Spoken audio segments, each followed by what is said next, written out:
Okay, here's our chalk line that we popped. So I'm going to start on this side of it and then work back and forth until we come to the last part. We'll work to the middle where the door is. Come on around here, Clay.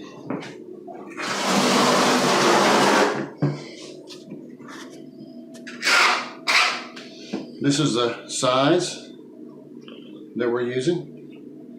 And the grooves, if you have like big old gloops like that, you got to pull it down. I don't really care right there because I'm working over here first.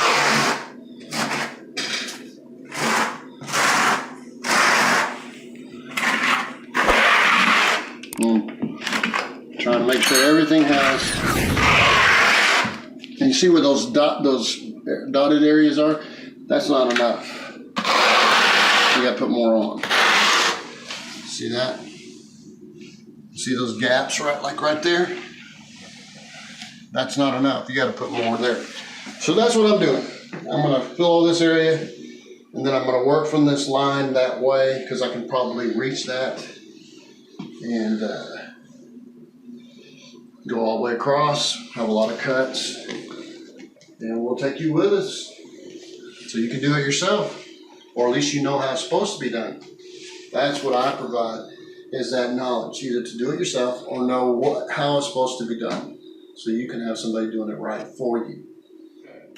What we decided was, instead of doing halves when we stagger these, we're going to do it in thirds. So a third would be about 6 3/8 out of 19 and a half. Well, we better go with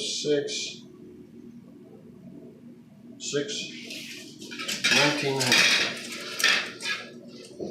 So 19 and a half divided by 3 would be 6, and then inch and a half divided by, that'd be 6.5 inches. So we're going to do, let's cut this at 6.5 all the way across. And that way I'll have the first one 6.5 inches back from here, and then I'll have this piece, I'll put it over there, so that'll be our stagger. And we can do that over and over and over again. Now we're going to go cut it.